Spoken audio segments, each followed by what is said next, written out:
It's been more than 2 months since 6-year-old Lilly and 4-year-old Jack Sullivan were reported missing.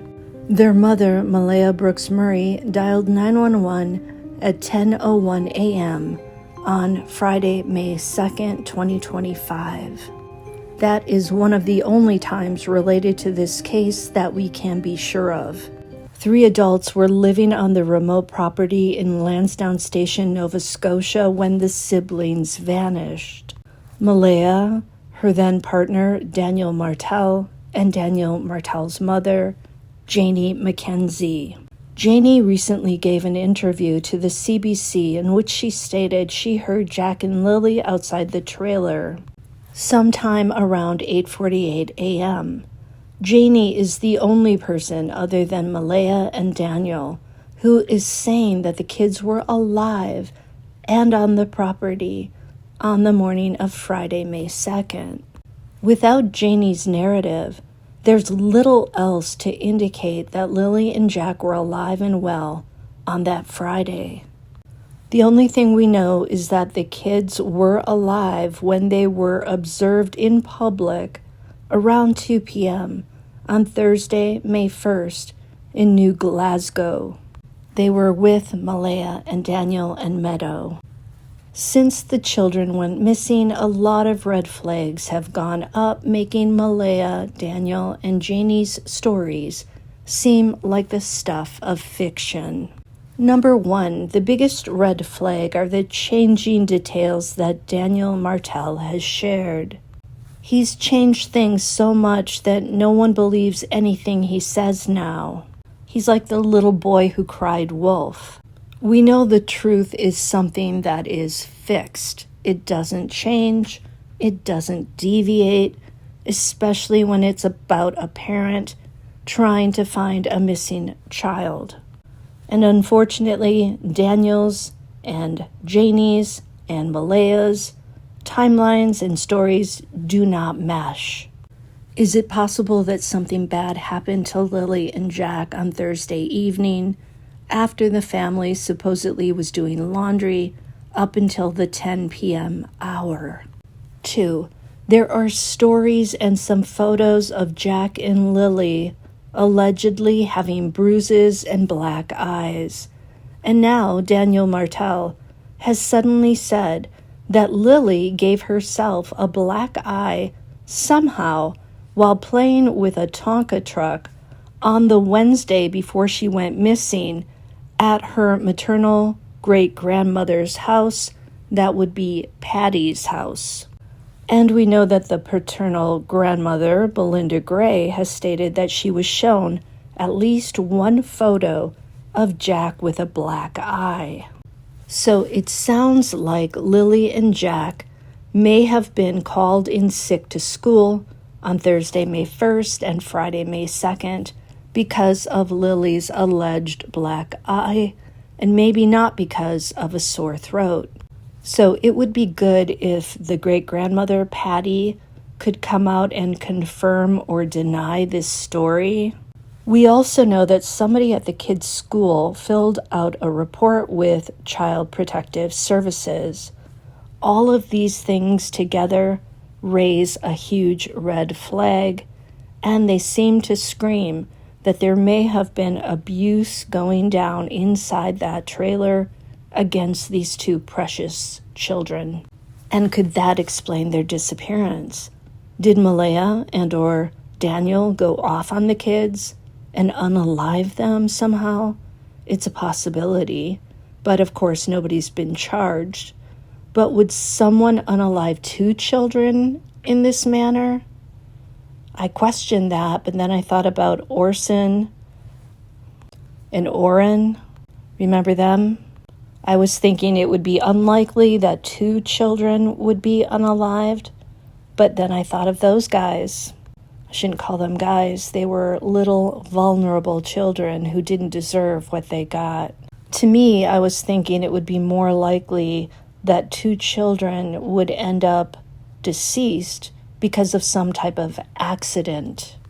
We've heard about the possible use of a certain illicit substance, which is 4 letters long and starts with an M and rhymes with Seth. One of Malehya's relatives claims she and another relative saw drug paraphernalia in the trailer's bathroom and said that Daniel Martell had just spent some time in the bathroom.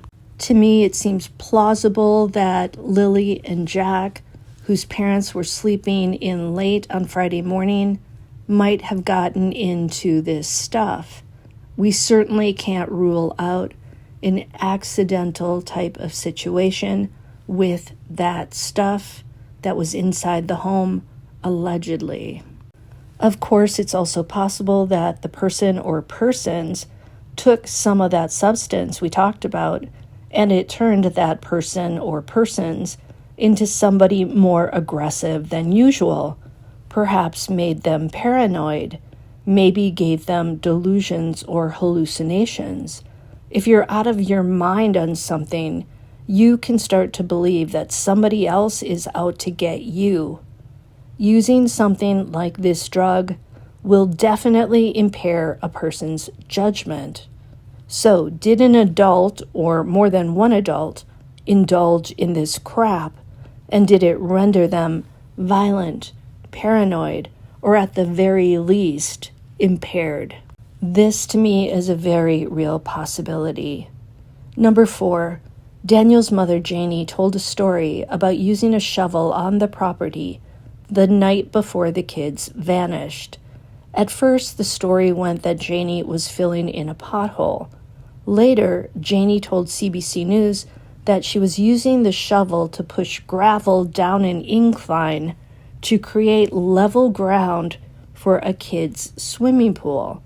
Now, some people have questioned this because who puts a pool like that on top of rough gravel and not grass? And other people are questioning why she was putting the pool up in early May, because Nova Scotia is still really cold at that time. I looked the weather up, and the average daytime temperature is anywhere from 50 degrees Fahrenheit to 59 degrees Fahrenheit in Nova Scotia in early May. That would be 10 degrees to 15 degrees Celsius. And at night, those temperatures drop to 37 to 43 degrees Fahrenheit and 3 degrees Celsius to 6 degrees Celsius. And so far, nobody seems to have seen a kiddie pool up on the Martell property. Why isn't it up? Janie still has other grandchildren. Now, guys, Janie strikes me as a mother who would figuratively, let's say, help bury the bodies. She raised the man boy that is Daniel Martell. She's got him living on the family property in that trailer. She lives in the RV right next door to the trailer. If Lilly and Jack had bruises and black eyes, Janie would have had to have seen them. And shouldn't she then have filed her own CPS report on Malehya or on Daniel or on both of them? So the question is, was Janie maybe doing something nefarious with that shovel? It's just suspicious. You're using a shovel at night on a property where the next day 2 kids are reported missing. Maybe it's nothing, but maybe it factors in. 5. Daniel Martell asked for cadaver dogs early on. What parent asks for that so early after a child goes missing? 6. Daniel Martell is said to have supervised visits when he's seen his and Malehya's baby, Meadow. Why is that? 7. Malehya left the property just 1 day after she reported Lilly and Jack missing. You'd think she'd be glued to that house if she thought her kids really went missing from it. And in her one and only interview, Malehya talked about feeling sorrow. To me, the word sorrow signals grief. A more appropriate word, if the kids were indeed missing, would have been worried, as in we're all worried sick, not we're all feeling sorrow. So couple the word sorrow with Malehya not searching and not going in front of the news to plead for Lilly and Jack's safe return, and we have another red flag. 8. The pink blanket. Daniel Martell initially denied that pink blanket found in a tree along the pipeline trail belonged to Lilly. Later, he admitted it was Lilly's. That is suspicious. It makes me feel like the blanket figures into whatever happened to Lilly and Jack. The fact that the pink blanket factors into this whole story, it just stands out like a suspicious detail. 9. Daniel Martell also let it be known that Malehya took 2 shirts or sweaters that belonged to him from the trailer when she left. He made it sound like he was sharing this information in case the kids are found with those items of clothing. To me, that's somebody trying to get ahead of a potentially dangerous situation, dangerous for him in that it could implicate him. 9. Daniel's ATV looked spotless when he was interviewed on the property. He said he'd searched the muddy woods and that he'd been all over that place. So why wasn't that vehicle full of mud and dirt? If we put all these elements together, it makes for a very suspicious case. Unfortunately, Lilly and Jack were living on a rat trap property with parents who are now acting very suspicious. Malehya's not talking, Malehya's not searching, Malehya's not pleading. Daniel Martell is talking too much, and his stories don't mesh. He keeps changing the narrative. We've got a CPS report. You can't deny that that's important to keep in mind. We have images of the children with bruises and black eyes. You cannot deny that, allegedly. So unfortunately, here we are again with missing children, and they seem to always be the ones who pay the price for the misdeeds of their parents, the alleged drug use, the alleged arguments, the alleged bruises and black eyes. Unfortunately, I think Malehya knows, and I think Daniel knows, and I think Janie knows. That's just my opinion. Let me know what you think in the comments, and please like this video. It helps me so much. All you got to do is just hit that little thumbs up and subscribe to the channel. That also helps. Leave me a comment, and I will see you next time on Bed Crimes.